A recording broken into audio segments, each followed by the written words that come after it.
Good evening, everyone. Thanks for coming. I actually have two talks I want to give. And the first one, I don't know what I'm going to say, really. But I felt the desire and maybe the need to just mention a little bit about Robin Williams. Amazingly, it strikes me, myself and people that I talk to have been quite touched by his apparent suicide. And probably we're most touched by the loss and also the sense that we don't understand. And I'm not sure I have much intelligent to say about it. But first I just wanted to make space for it and just acknowledge it. It seems like as I've been going through my week, first when I found out and heard, and then as I've been talking to people all week, just seeing how touched people were. And I think everybody's got their own reason. And we don't really, there's been a lot of talk in the media about mental health and depression and suicide, of course. And I heard one interview with Robin Williams the other day that Terry Gross did on Fresh Air, and she asked him directly about depression. And he said, yeah. He said, but anybody who looks deeply at the world is going to be depressed. Maybe he was minimizing, I don't know. I honestly don't know. The assumption is he was deeply, deeply depressed. And as seems to be known to us, there was substance abuse mixed into that. But I think what strikes me the most in context of this talk, in some way, one of the fundamental teachings of the Buddha is about suffering. And he talks about fame, money, sex, food, and sleep. Thank you. As the 5 hindrances that everybody struggles with. And in his teaching, he said, even if you get those things, ultimately, what good does it do you? So, on its surface, we could say, here's a man who had money, fame, power. I would imagine he could have whatever sex he would desire. He could sleep when he wanted to, if he could. So, he had these things. But obviously, these things don't necessarily give us what we're looking for. My hesitation of making such a simple statement is this question of depression. And in thinking about it, it strikes me that in the Buddha's time, they didn't really know or didn't have the view that we have, because honestly, we don't know either.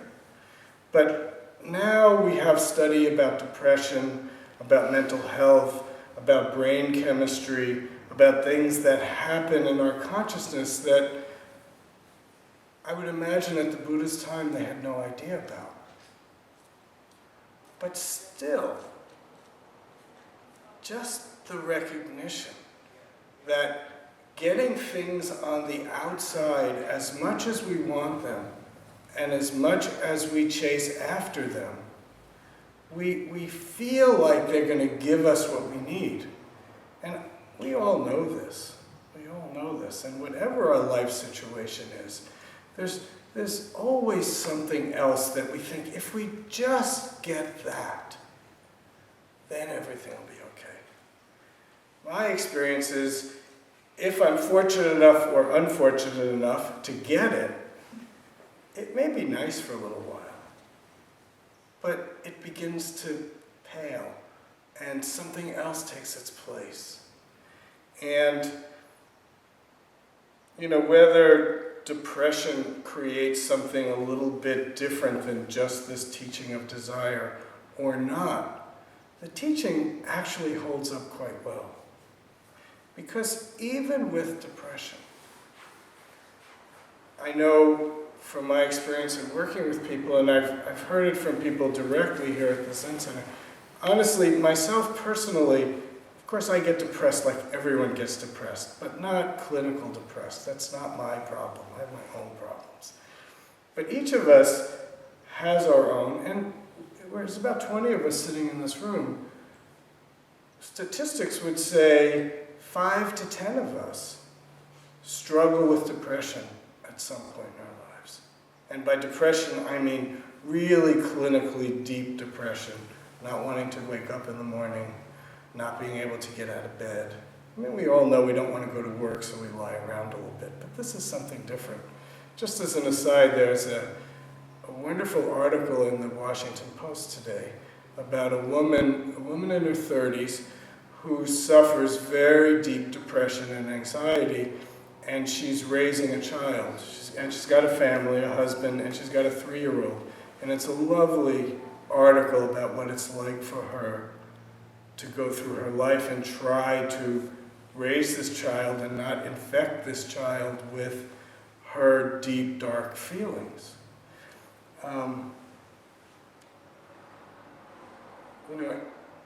All of us are looking for happiness. All of us want something. But the reality is we have to deal with what's right in front of us. And how we do that is the purview of our practice.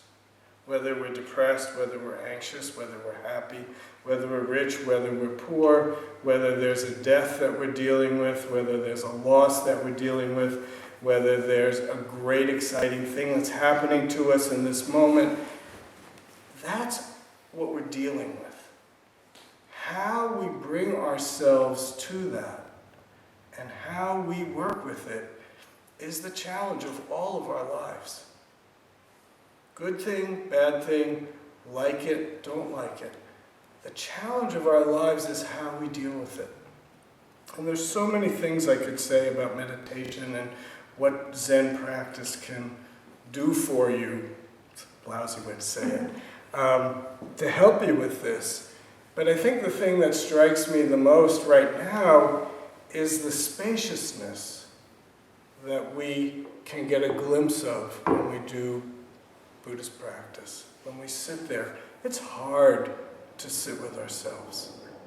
I don't know about you, but for me, even the 20-25 minutes we sit here tonight, it's not easy.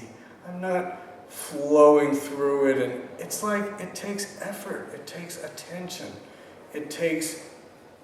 I think it takes a kind of spaciousness to make room for the experience that arises while we're sitting. And the beauty of a meditation practice is we sit, and Paul said in his instructions, don't move too much. Just stay here and be with whatever arises. And in our fantasy, all these wonderful things will arise. In reality, we don't control what arises. And a lot of it is not what we would ask for.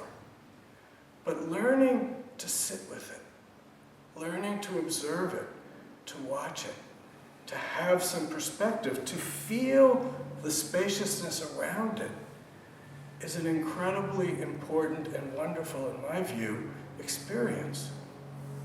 It's not getting rid of it. It's being with it and making space for it and not getting lost. And I think the practice of over and over again sitting with ourselves, with our experience, not trying to make something else, but just being with what is. It's a little bit like walking in a fog and finally being wet. We get a kind of spaciousness and an aliveness and an ability to be present with our own experience and with the experience of others. So, again, I don't know what happened with Robin Williams. I don't know him. I never knew him. I enjoyed him. I liked watching him. He scared me a little bit. I was a little scared for him because he was so out there. But something obviously was amiss. And that's true for all of us. We're all not different than that. The challenge is, how do we take hold of our situation and create enough space to accept it and work with it, with love and with compassion. So, before I knew about Robin Williams, I had to give a Dharma talk. And I told everybody last month, I do this once a month. I really enjoy when somebody else is up here with me. They give the Dharma talk, they say a few words, and great, I can riff off of that. I don't have to plan, I don't have to think too much about it. That's the way I like to give a talk. So this is not really my style so much. But it's helpful for me, it's helpful for the Sangha, so we do it. So in my house, we are preparing to get our house painted. And this was the first time in 23 years. And we've been there a long time. And what we're discovering is getting a house painted is a little bit like moving.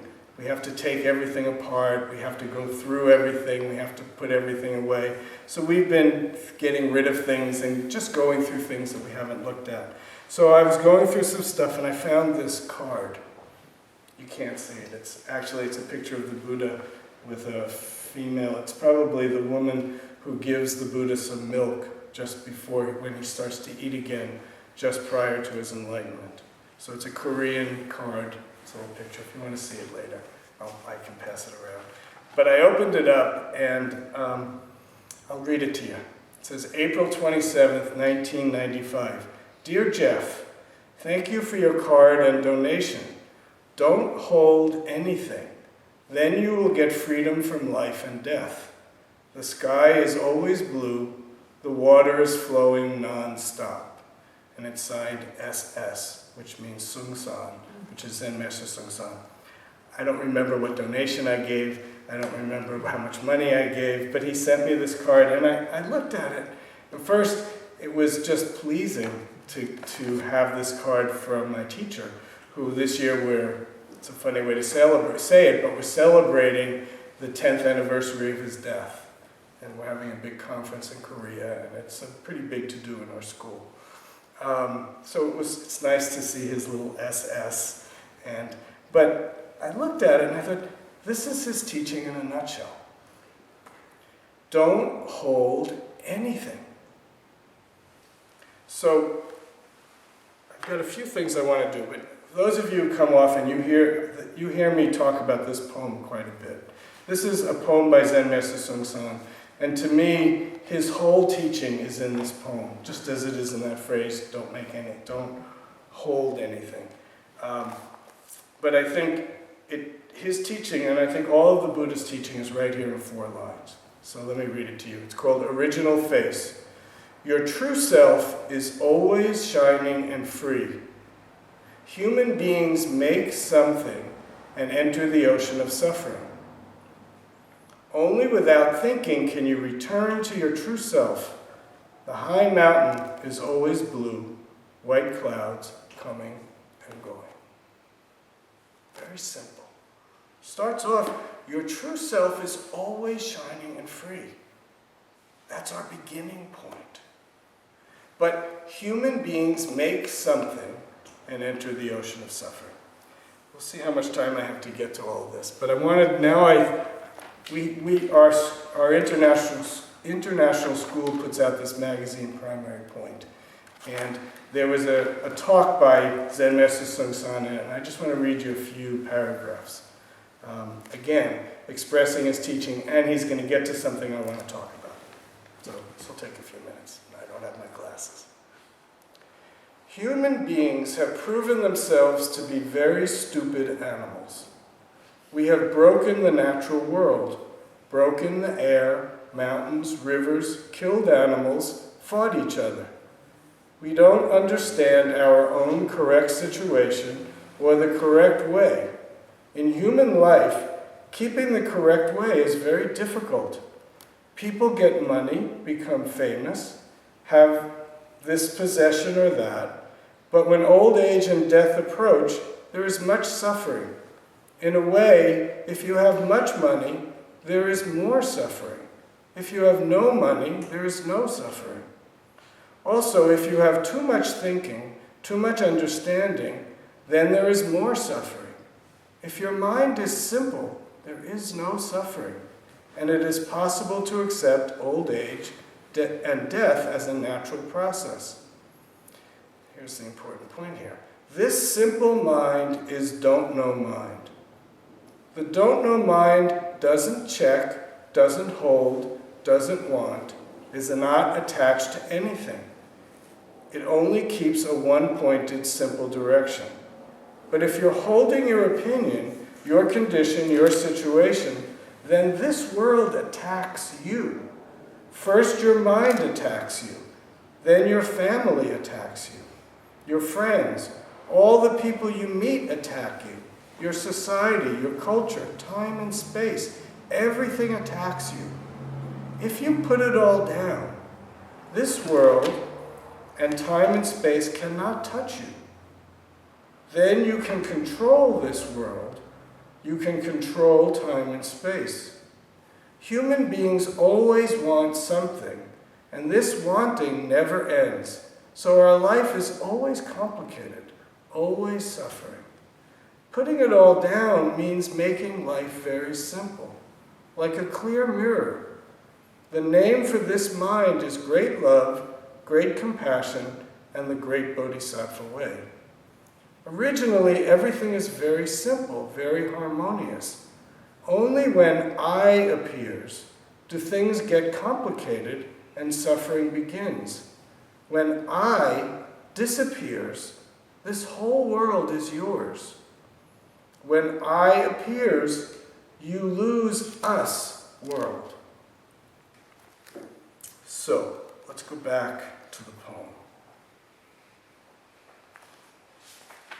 Your true self is always shining and free. This is this don't know mind. If we don't hold anything, as he said in the card, make anything, want anything, attach to anything, check anything, when we put those things down, then our relationship with the world is very simple. He says, human beings make something and enter the ocean of suffering. In Zen Master Soeng-san's teaching, making something is holding, wanting, attaching, and checking. Those are the four things that he teaches are making something. And what he's telling us is if we don't do those things, then we fall right back into our true self, which is always shining and free. The Buddha's teaching was we're already complete. We already have it. What he learned and understood in his enlightenment was that each one of us, each thing in this universe is already complete. We have Buddha nature. We already are it. We don't have it. We are it. But we don't believe that. We don't feel like we're enough. If I just have this one more thing, then I'll be enough. But as I said, then we get that one more thing, and it might feel pretty good for a day or two, maybe even a week. If it's really great, maybe a month. But then that goes away. You know, it occurs to me as I'm saying this, again, some of you have heard this, but in a Jewish marriage ceremony, at the end of the ceremony, you break a glass.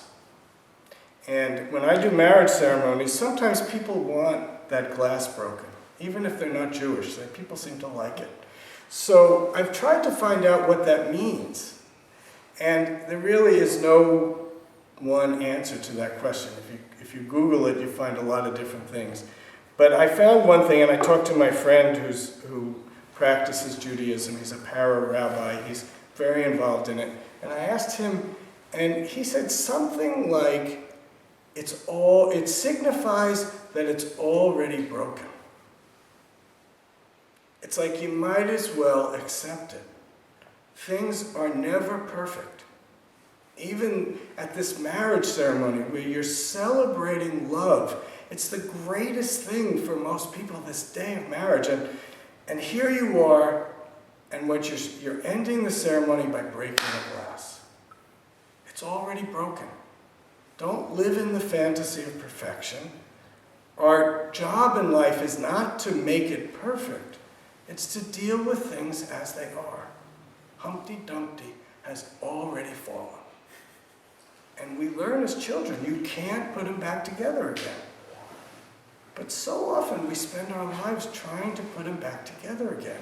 Because if he's together, then it's perfect. But this whole idea of perfect is our own fantasy. So sometimes, we hear the Dalai Lama speak about Buddhism, and he's always talking about happiness. And everybody wants happiness. And of course that's true. But if your definition of happiness is feeling good and having everything go the way you want it to go, you suffer. Because it's never like that. It doesn't work that way.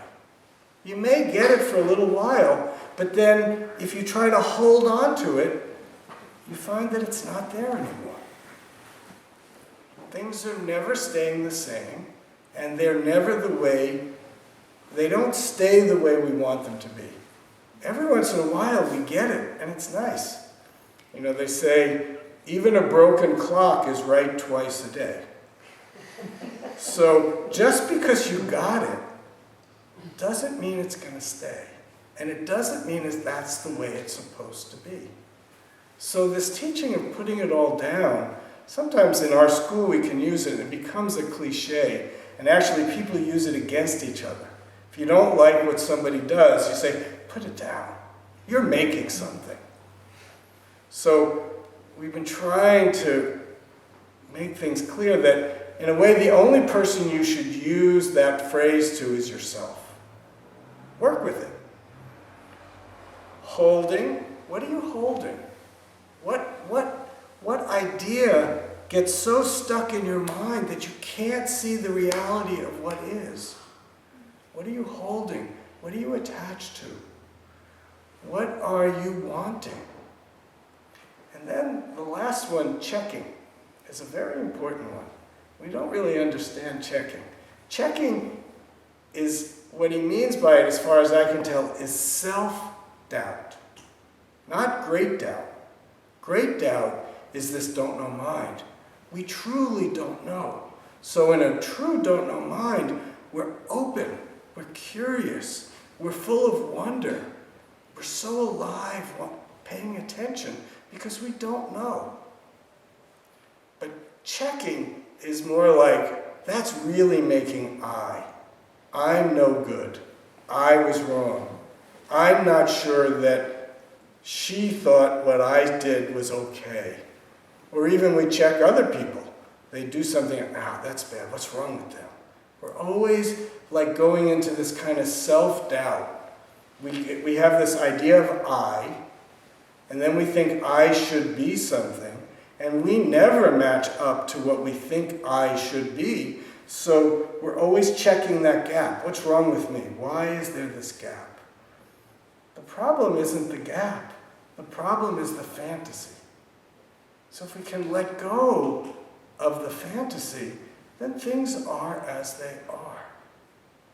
And with a not knowing mind, we can really be present and alive to what it is. And we can learn, and we can grow. And we can find that great love, great compassion that is the Bodhisattva way.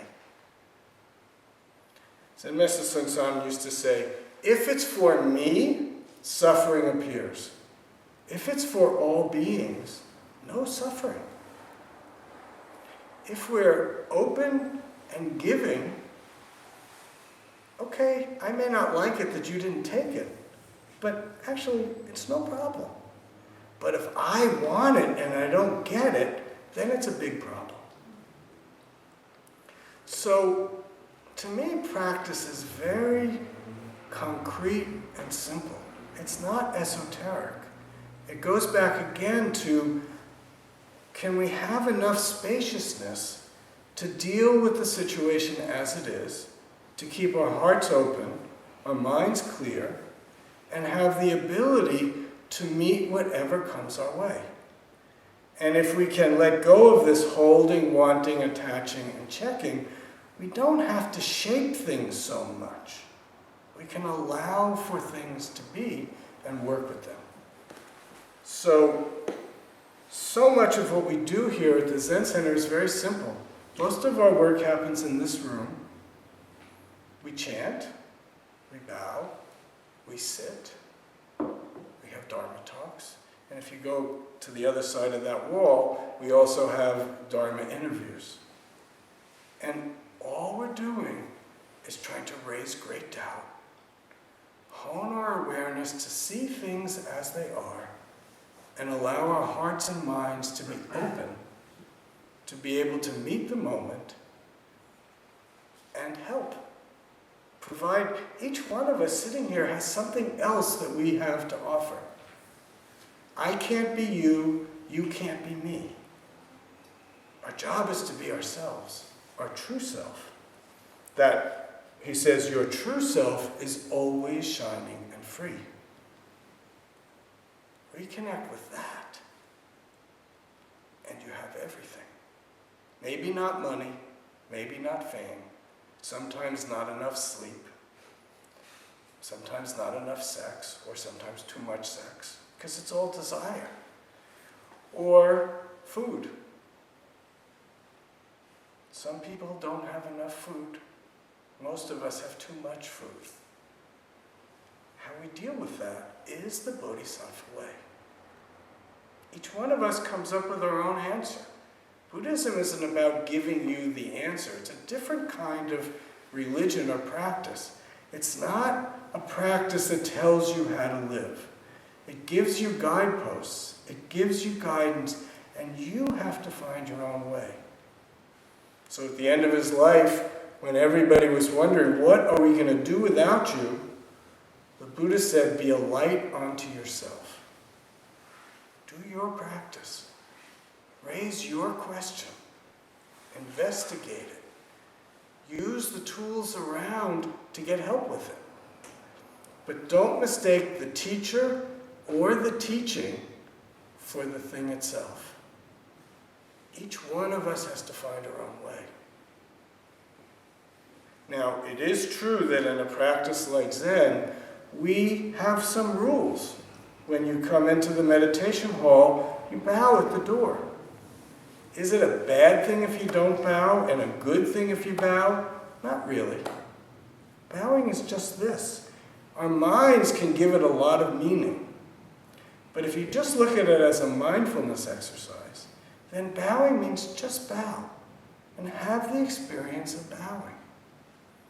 When we're chanting, you know, we did chanting tonight. This is how we chant in the Quantum School of Zen, in a Korean-style Buddhism. If you go to a Japanese temple, they chant completely different. You go to a Vietnamese temple, they chant differently again. Chinese, differently again. Sri Lankan, differently again. It's impossible that this way is the right way and that way is the wrong way. It's not right and wrong. It's just what you're doing, do it. Experience it and see. That's our practice. So we have rules, we have a container that helps us see ourselves. We talk about, we bounce up against the edges of the container, and in those moments we get to see ourselves. But the container itself doesn't have a lot of meaning, and it's not good or bad, right or wrong. It's just the form that we use. So don't get too attached to form, and attachment also means rejection. You know, a lot of people come here and they sit through that chanting and they say, I'm out of here. That's fine. Go somewhere else. If this chanting doesn't work for you, find a place that works for you. It doesn't matter. But wherever you go, you're going to come back to your own experience. So we ask the question, what am I? And we respond with, don't know.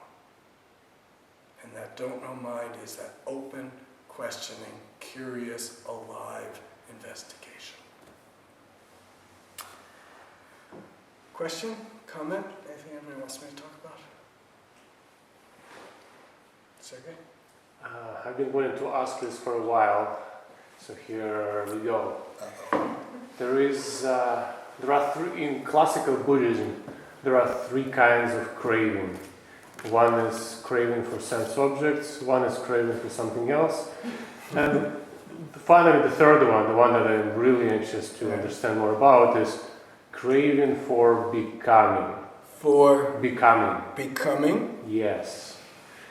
Now, our culture, Western culture, makes a very big deal out of becoming. If you don't become something, you're a failure. So becoming is like being something, somebody.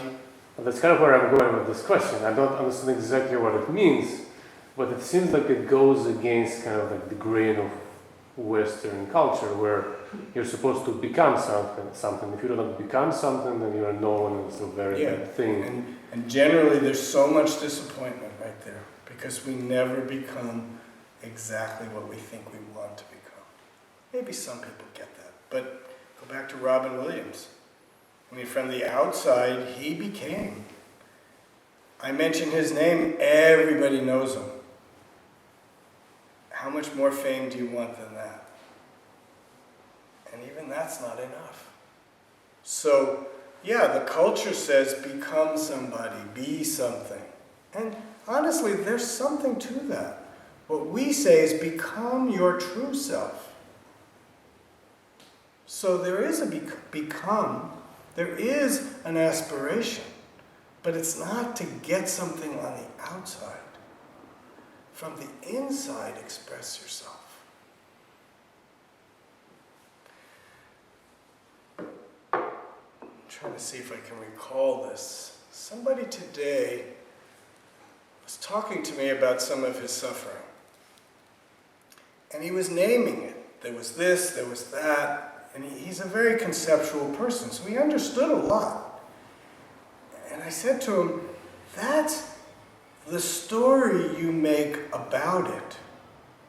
Go into what is it that's impelling that story. Where does that story arise from? So dig deeper. If you have the craving of becoming, go into the experience of it.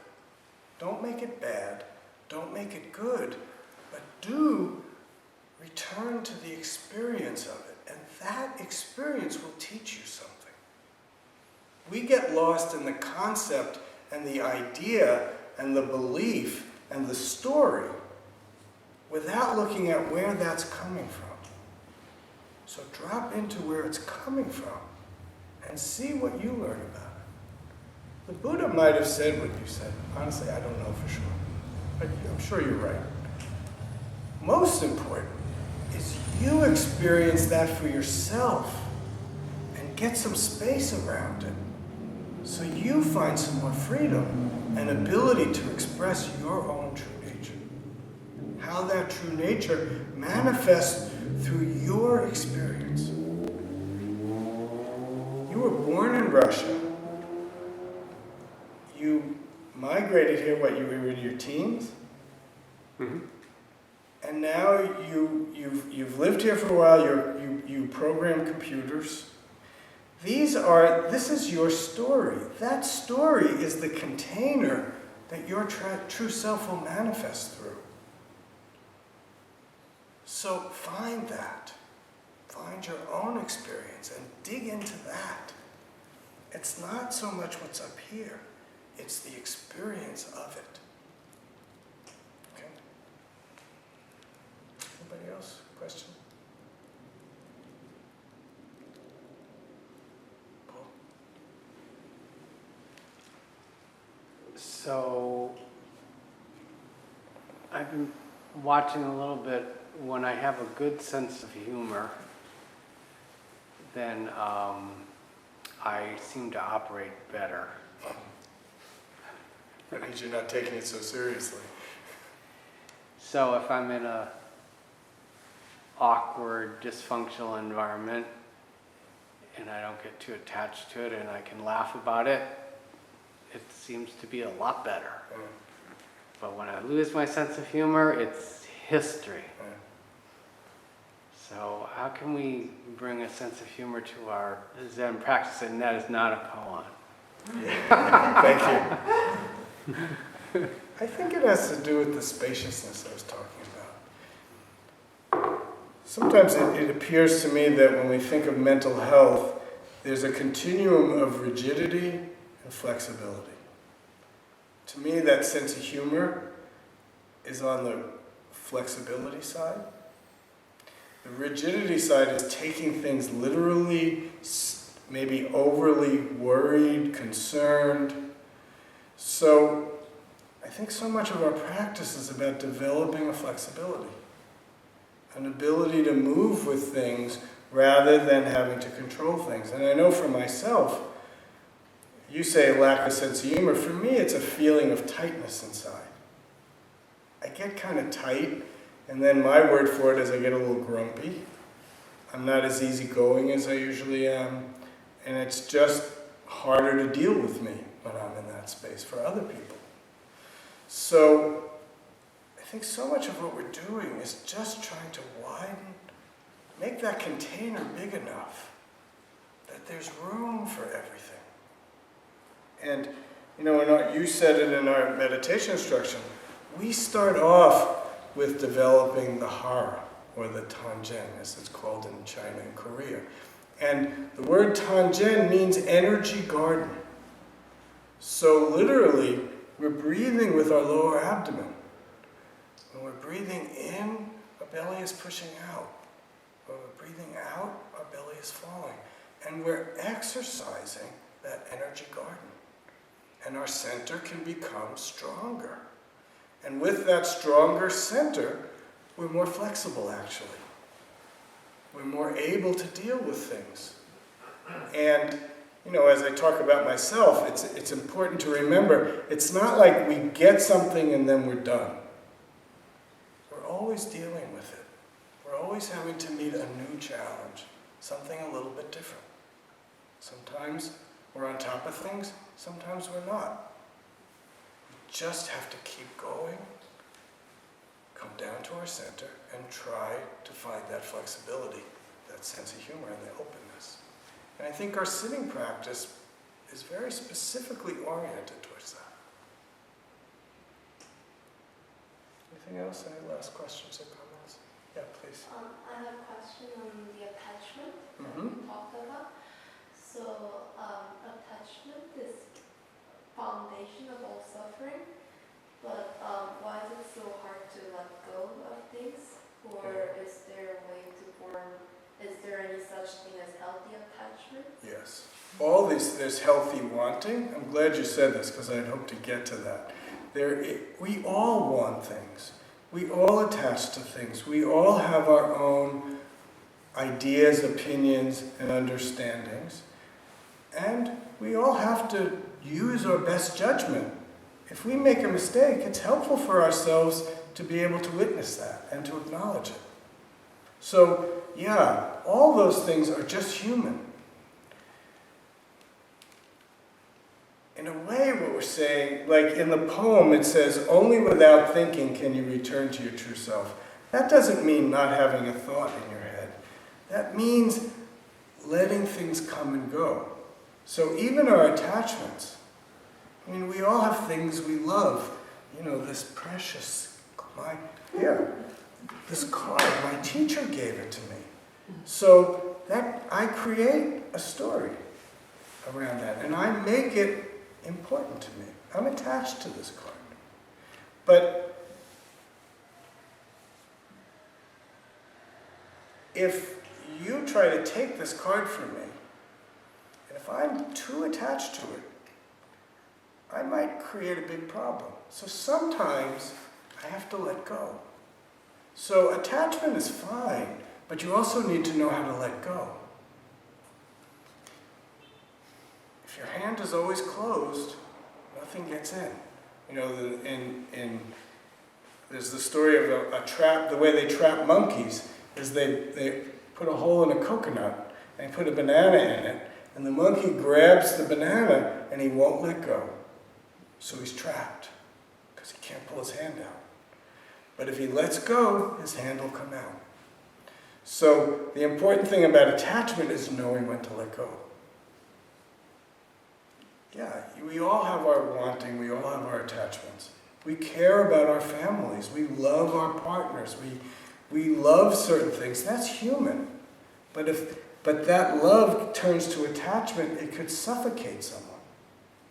So it's a balance that we have to find. It's not good or bad, this or that. We have to find the right balance that allows us to have that flexibility. Does that answer your question? Why is it so hard? So why is it so hard? You have to find that for yourself. Why is it hard for you? Because why it's hard for me is my problem. You have to look into that. So you ask the question, what am I?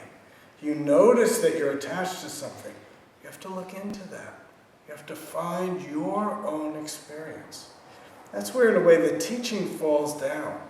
Because I could give you an answer, but that's just a story. You have to find that for yourself. And that's why we encourage people to come here. We sit in silence. You sit with your own attachment, and you raise that question. Why is it so hard to let go? And then you watch. And your experience will appear. And if you pay close attention, you will see it. You will find out for yourself. And then you'll have a little enlightenment experience. Ah, now I get it. And then you start working with it. And you find some freedom around it. Okay? So you find that, and then you come and tell me why it's hard. That's much better. Then I can learn from you. Okay? Any last thing before we end?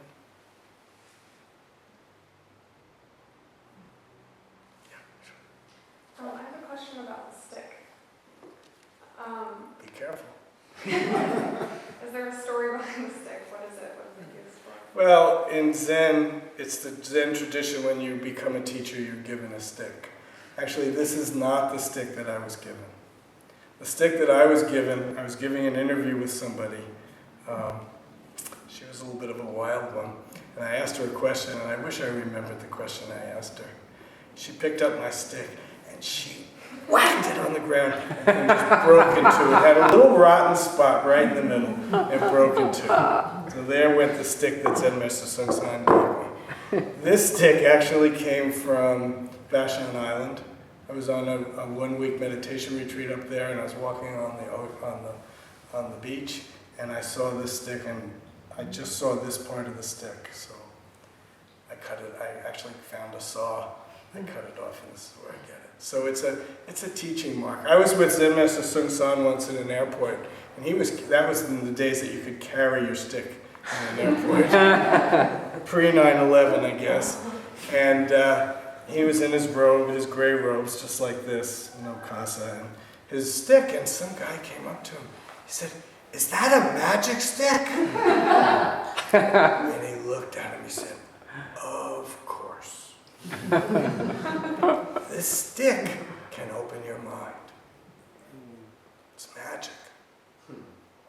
So that's what this is, a magic stick. The stick helps us all wake up. We don't do it so much anymore, but in the old days, the Zen masters used to whack people with this. But that whack was not an angry whack. There might have been some anger behind it, who knows. But the hit wasn't because I'm mad at you, I hit you. The stick was, wake up. The sound. That sound wakes us up. This stick, this floor, this sound, and your mind. Where does the stick end and the sound begin? That's how the stick wakes you up. Okay? Sheridan, you want to say something? I want to ask you to say something about making space for rigidity.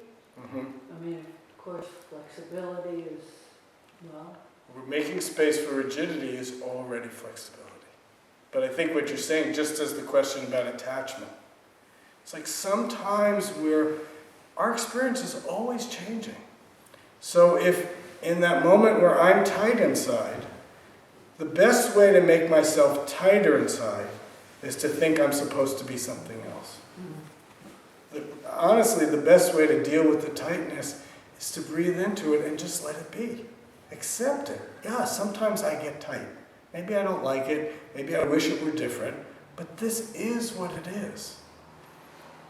And then it softens a little bit. Again, it's not about being a particular way. So even the flexibility, we all hear the word flexibility and we get some idea of what that means. But that's not flexibility. It's not our idea of it. So if I'm rigid and I can accept that and love it and work with it, already there's more flexibility.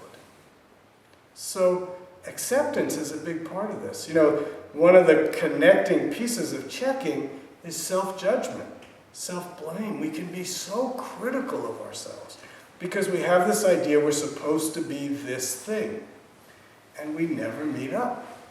And in that gap, we suffer. So it's a good hit back to me. If you have an idea of flexibility and my actuality is here, this gap is suffering. Just working with what is flexibility. And if it's rigid, then it's rigid.